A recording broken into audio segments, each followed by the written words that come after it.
खूप वाईट परिस्थिती आहे. 3 वेळा बैठका झाल्या. बाकी कमेंट करतात, माझ्यासमोर कमेंट केलेली आहे. काय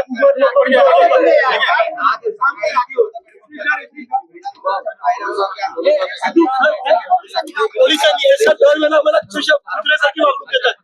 3 वेळा बैठका झाल्या, काही कोणी ऐकत नाही. एका खास पोलीस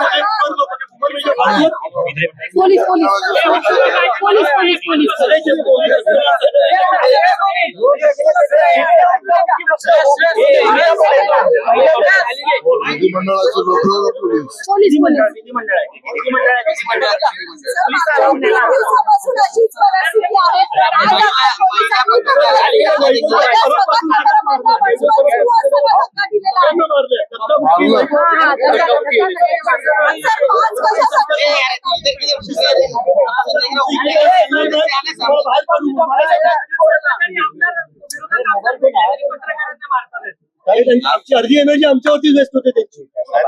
सुरक्षा बंद कॅमेरा बंद केलेला आहे. सरकारचे प्रतिनिधी आम्ही कॅमेरा बंद आंदोलन केलंय. कोणी बाईट घेणार नाही. आम्हाला परमनंट सोल्युशन पाहिजे. सांगा तुम्ही रस्त्यावर उभं राहा, आम्ही तयार आहोत. कारण काहीच होत नाही. दरवेळेला कुठलाही कॉन्स्टेबल आम्हाला म्हणते उमर म्हणजे काय अर्थ झाला आमच्या मूर्ख.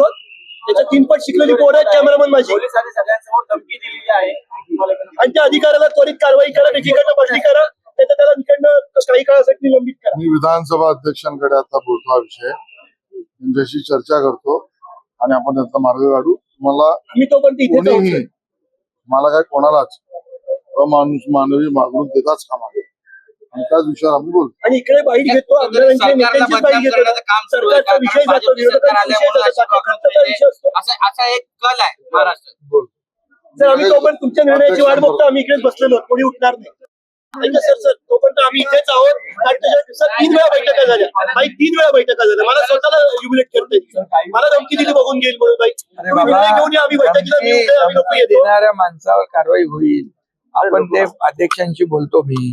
आता तुम्ही, माझी विनंती आहे तुम्हाला, मग तुम्हाला आता समजा न्याय मिळाला नाही तर तुम्ही परत आहे ना आंदोलन करायला. पण आता होऊन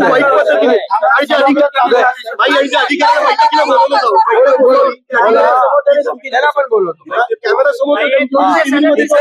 अधिकारी जे आहेत ना प्रमुख, त्यांनाही बोलवायला लावतो मी. धमकी दिली त्याला कारवाई झाली.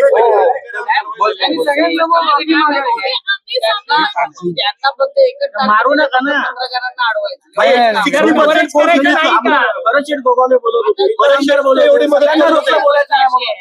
मंत्री बोलणार आणि मीडिया बाईट घेणार नाही तर असं होऊ शकत नाही. तुमचा पर्याय, तुमचा आवाज कोणी दाबू शकत नाही. लोक तुम्ही सगळ्यांचा, तुम्ही बोलता आम्हाला मान्य आहे ना. तुम्ही सगळ्यांना आवाज 3 वेळा बैठका झाल्या. काही होत नाही.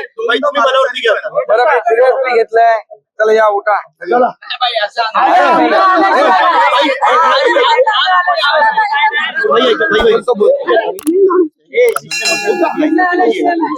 आम्ही 10 मिनिटं बसतो.